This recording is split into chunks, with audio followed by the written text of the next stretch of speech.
Hello, everybody, and welcome back to Basics. We are doing basics, and to them we have returned back. Hooray!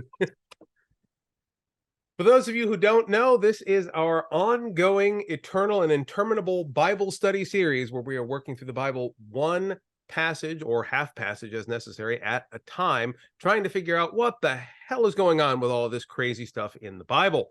I am, of course, Pastor Don, as you can tell by my fancy shirt and collar, which I am wearing because reasons. I don't like wear it every day, but I just happen to have called to wear it today while we're recording, so that's happening. And joining me is the wonderful, the magnificent, the occasionally wears collars, but for an entirely different purpose, Courtney Fraley. Oh my God, what are you going to make people think? Good Lord. I mean, I don't think I've worn my spike collar on this show before, but I got that for a Nana Osaki cosplay. You see, I just love throwing random stuff into the introductions to see what you catch and what you don't and what freaks you out. Yeah, it's Don's usually the one who suggests this, but especially for this run of episodes, this one and the two previous to it, I am just recovering from just a head cold. So I'm not quite talking as much. And as usual, I'm always happy to talk, whether I'm physically up for it or not, because that is an occupational hazard when you are a preacher, because oh my God, we never shut up. So with that in mind, let's talk about the Bible, shall we? We are picking up in Genesis chapter 42. I'm going to go back to Alter's translation. Verse 26 is where we're picking up at, right? If I'm not mistaken. Now I'm going to go back to Alter's translation for this one. And that's why I didn't say the verse number quite yet. I'm going back to Alter's because when I can, I like it better. But there's an interesting thing that happens in Alter's translation, because I mentioned this in the last video. These neat little headings and such, they are a modern invention for us modern readers. They were not in the original text. It's not broken up at all. Actually, chapters, verses, and headers are all later additions to what was meant to be a single narrative piece of text, start to finish. So chapters and verses have obviously been around for a lot longer than the narrative header inserts. But again, it was all just a single piece of written text. The whole book of Genesis, everything was a single piece of text that was created out of other older texts that were fused together. But again, it was never meant to be delineated in the way we do now. So that being the case, Alter's translation, the verse numbers aren't as specific. They have them, but it's mostly just as a reference point along the side header. And matter of fact, I'll show you that right there. Like if you can see they just appear down the side. Yeah. It's not clear where the verse actually starts. And the reason for that is some of those verses, as we understand them, are two, like it's one sentence in English, but it's two different sentences in Hebrew, or vice versa. And the break that we put sometimes comes in the middle of a sentence. And so the break between 25 and 26 here is a good example of that. Because the thought in the NRSV, we have from 25, Joseph gave them orders to fill their bags with grain, to return every man's money to his sack, and then give them provisions for the journey. This was done for them. This is all kind of connected into verse 26 about them loading their grain and departing in the Hebrew.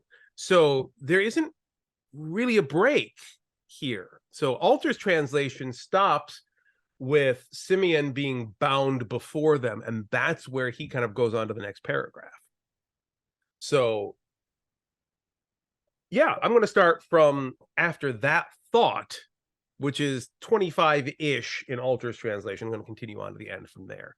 So for those of you who are reading, I'm going to be starting roughly in the middle of verse 25, give or take, and continuing on. And if you're not familiar yet, what we usually do for those of us reading along at home is the NRSVUE. The updated version. I know it's a mouthful, but that's our go-to easy to access translation. It is the New Revised Standard Version Updated Edition, because English is a garbage language made out of garbage words and garbage syllables that don't make sense. New Revised Standard Version Updated Edition. How new is the damn thing? I don't know. Actually, it only came out like 2 years ago, but it's a revision of a revision of a revision of a revision that was all in response to how stupid the NIV is. Anyway, let's get on. I can already see Courtney's eyes rolling as I get my rant on. So let's get started reading the actual damn Bible, shall we? starting from verse 25-ish. And Joseph gave orders to fill their baggage with grain and to put back their silver into each one's pack and to give them supplies for the way. And so he did for them. And they loaded their provisions on their donkeys and they set out from there. Then one of them opened his pack to give provender to his donkey at the encampment. And he saw his silver, and look, it was in the mouth of his bag. And he said to his brothers, "My silver's been put back, and look, it's actually in my bag." And they were dumbfounded and trembled each before his brother, saying, "What is this that God has done to us?" And they came to Jacob, to their father, to the land of Canaan, and they told him all that had befallen them, saying, "The man who is Lord of the land spoke harshly to us and made us out to be spies in the land. And we said to him, 'We are honest. We would never be spies. 12 brothers we are, and the sons of our father. One is no more, and the youngest is now with our father in the land of Canaan.' And the man who is Lord of the land said to us, 'By this shall I know if you are honest. One of your brothers leave with me, and provisions against the famine in your homes take and go, and bring your youngest brother to me, that I may know you are not spies, but are honest. I shall give you back your brother, and you can trade in the land.' And just as they were emptying their packs, look, each one's bundle of silver was in his pack. And they saw their bundles, both they and their father, and were afraid. And Jacob, their father, said to them, 'Me you have bereaved. Joseph is no more, and Simeon is no more, and Benjamin you would take? It is I who bear it all.' And Reuben spoke to his father, saying, 'My 2 sons you may put to death if I do not bring him back. Place him in my hands, and I will return him to you.' And he said, 'My son shall not go down with you, for his brother is dead, and he alone remains, and should harm befall him on the way you are going, you would bring down my gray head in sorrow to Sheol.'" And that's where it stops for today. So basically, I don't feel like we have much to work on this.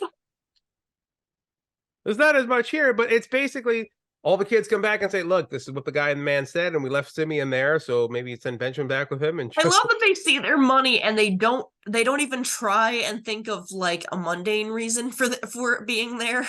Mhm. Like, they don't even think, why did they give us our money back? They're just like, oh no, God orchestrated this to punish us more. We paid and now we have our money back. What's happening? But we have our money back and the grain, so it looks like we stole shit. Yeah. That's the worry there. It's Yeah, like, no, oh, I they said understand it. It's just they said we were spies and thieves and evil people, and now we have their grain and our money, and that's not a good look. And well, I guess Simeon's fucked. yeah. And so they go back to to Jacob, and tell everything that happened. And Jacob says, "Well, you've got the grain and you've got the money. What the fuck, kids? Like, I gave you one task. I sent you to the store. You had one job. You had one job to do. I sent you to the store to get some goddamn bread, and you came back with 16 pounds of chocolate. You robbed the cash register, and you left your brother behind. What the hell?" Like, now we're not allowed to ever go back to that Walmart. right? That's pretty much it. This is the story of how Jacob and his sons got permabanned from the Walmart. That's pretty much it. End of story. This is such a traditional Bible study that we read here. Right? Yeah, if you turned in looking for a conservative, level-headed approach to the scripture, you might want to hit that next video button, because it's all downhill from here. Only hopefully this is years in the future and you're hitting that next video button and it's taking you to the next one that we've made, trying to make. Don't tell them the secret. I put this shit in a playlist. If they hit the next button, it's automatically going to the next video. Yeah, well, I still think, I joke a lot, but I still think we're doing something good here. Anyway, let's I tend to think the same way, but yeah. So Jacob's reaction here becomes at least a little bit more understandable once we have all the facts at hand. Like, on first read, his reaction seems to be, "Fuck Simeon. Y'all are staying here. He's dead to us." Right. Like, that's what the first read. Getting him back, idiots. But when you also consider that, like, Hebrew culture kind of viewed children as bookends in terms of value. Like, the eldest was extremely valuable, the youngest was extremely valuable for totally different reasons, and the ones in the middle were just kind of there. So like, all right, well, you lost one of the middle ones. I got a bunch more of those, but like the eldest and the youngest, all right, we're good. We're good. This sucks, but not as much as it could. Yeah, like it's bad, but like keep in mind we're dealing with effectively prehistory here, where the children you started the journey of life with were not the same number of children you ended the journey of life with, usually by a significant number. So I'm not saying losing a child was in those days like nobody gave a shit. They definitely did. Like they were still human. These were still people. But it wasn't seen as a rare tragedy in the way we see it today. Like, so when he's talking about, God damn it, I lost another kid. Like, we joke about it, and Jacob was definitely pissed. But this is why he had a dozen, right? Yeah, it's why he had a dozen. It's why large families were the order of being up until only like maybe like 500-600 years ago. Like disease and natural disaster then, and Christians would generally lead to people being killed a lot, and that usually meant kids. Like there's a big discussion when we talk about the life expectancy in earlier days of prehistory, how like the life expectancy now we know to be somewhere in the 80s, depending on your culture, or if you're in America, somewhere in the 70s. I'm not kidding. I think it was like 78 the last time I checked. But so there's that. But as we go back in history, that life expectancy seems to go down. And we talk about like the Middle Ages or during the Black Plague, the life expectancy was like in the 50s or the 60s and some crazy stuff like that. And we think, wow, people were dying early. But no, it's an average. It just meant more babies and children were dying. Like if you lived to adulthood, you were probably going to be relatively fine unless you were in a war or something. Yeah. Because you learned how to avoid all the shit that was going to kill you. People weren't actually dying on average at like 26. Right. And so the average the rate of longevity in those days was not so much affected by old people dying as it was by young people dying. So when we talk about the way Jacob understood his kids, he understood them in the context of a world where, yeah, you'd lose anywhere between 10 and 50% of your children over the course of your life. Yeah. It was, to quote the Jim Hadar, the order of things. I'm going to sneak one in. Deep cuts all the way. All right. So I think it's interesting, by the way, that Reuben here again is trying to do the right thing in the stupidest possible way. Like that's kind of his theme. He tries to do good and he kind of falls flat on his face here. He's very relatable in that way. Yeah. I'm going to read this from Alter's commentary. Reuben, as usual, means well, but stumbles in the execution. To a father obsessed with the loss of sons, he offers the prospect of killing 2 grandsons. David Kimhe, who he's referencing here, catches this nicely in saying, Jacob says, "Stupid firstborn, are they your sons and not my sons?" This is not the only moment in the story where we sense that Reuben's claim to preeminence among the brothers as firstborn is dubious, and he will be displaced by Judah, the fourthborn. Like, Reuben is a good-natured dumbass, basically. So yes, very relatable. Yeah, very relatable in that sense, but like I'll put this a different way. I kind of see in a weird way Reuben is kind of the archetype of the ADHD son. Like he immediately jumps on a terribly thought out good idea that he thinks and runs it immediately into the minefield. Like he's literally Leroy Jenkinsing good thought here.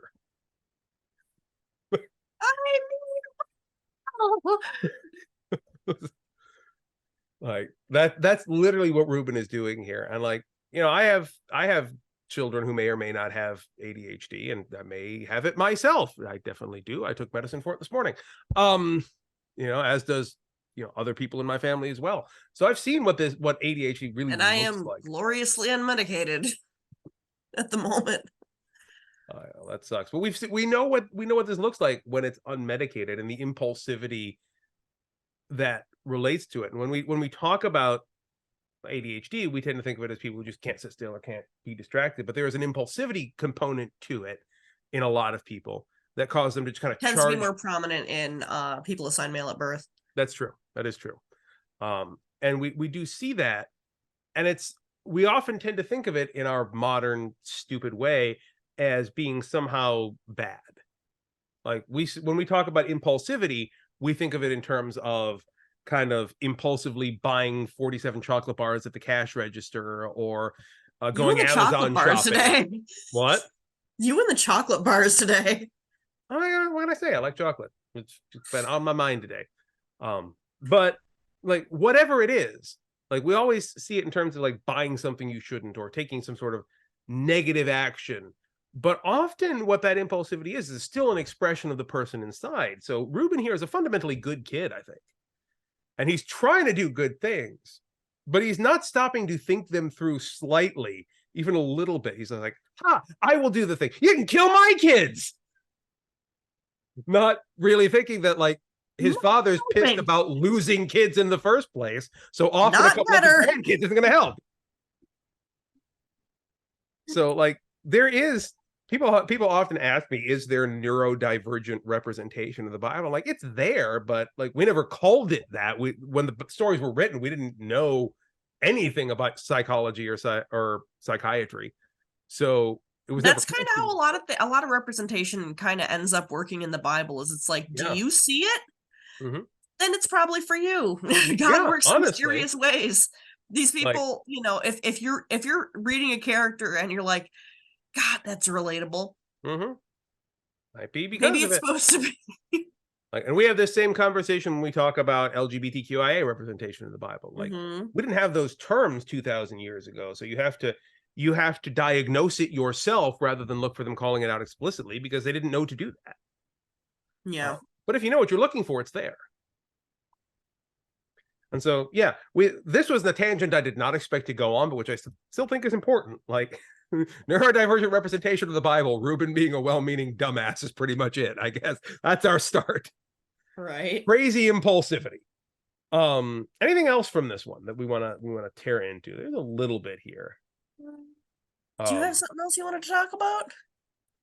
Yeah, well, like we're really just setting the stage for chapter 43 at this point. And if we have to go a little short on this one, that's fine, because chapter 43 is where the brotherly chickens come home to roost.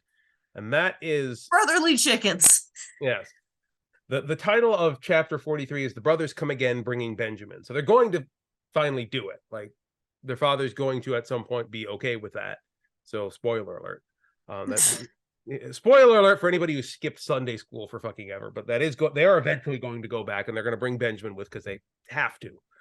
And this is going to be, and I'll tell you right now, this is a longer passage, but it's one single thought. So we may wind up having to do our little pineapple game again, but we are going to work our way through it one way or the other. And this is where kind of everything comes together. And this is the primary resolution to the first part of this.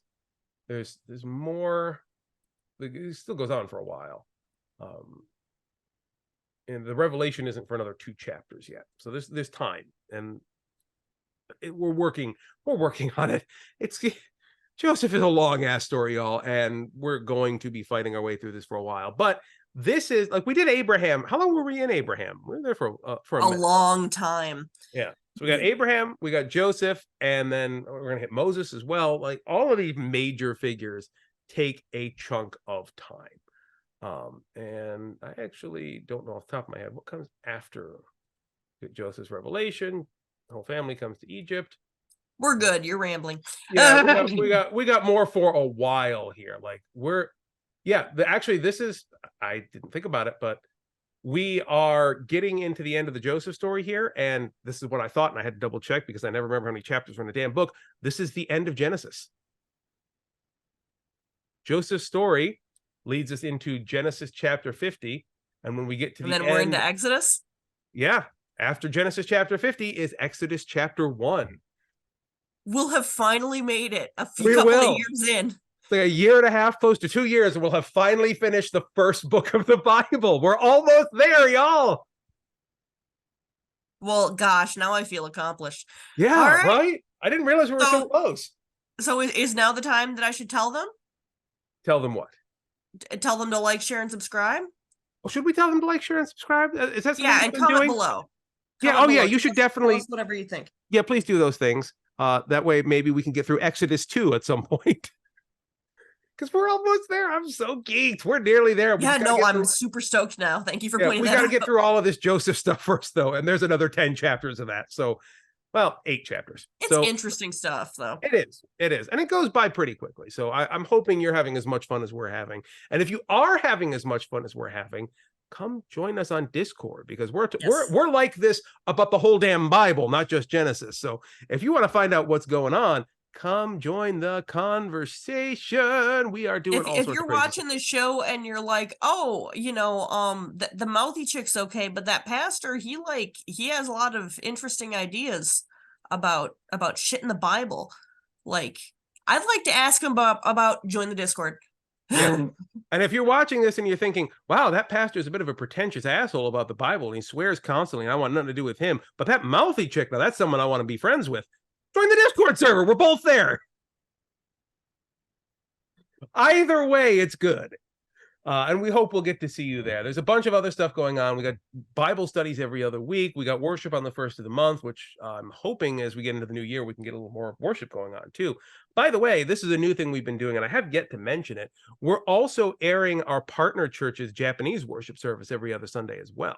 So if you are either fluent in Japanese or really just want to figure out what the hell's going on, give it a watch. Always good, and you are always welcome to join us. By the way, our monthly worship services, which are in English, for in case you were guessing, those are interactive. So you join the worship service on YouTube, and I'm monitoring both the YouTube comments and the Discord server live during the service, and we have a conversational component during our sermons, and we have prayers that you can offer in those spaces that'll get brought up in the worship service. It's not just viewing content when it comes to our worship services. So please come join us for that. And of course, do the thing that Courtney told you to do a minute ago, to like, share, and subscribe, because God almighty, do we need views. I know it's weird to hear a pastor telling you that, but we live for the views, because that's the only thing that keeps this whole weird internet ministry going. But most importantly, maybe a less depressive view of it might be, we're doing this because we think it might help somebody. Yeah. We're doing the Lord's work here, but we still live in a capitalism-based society where we need people to share shit so we can get visibility and all that. So, that wonderful balance that we talk about a lot between ministry and capitalism. And by the way, if you're wondering my opinion on that, let me be very clear. Fuck capitalism. But we still got to live with it. So until we can do exactly that, we'll deal. But in the meantime, I'm praying for y'all. I'm hoping y'all have a wonderful week, and we will see you on the next episode of Back to Basics. Bye, y'all. Bye. Peace.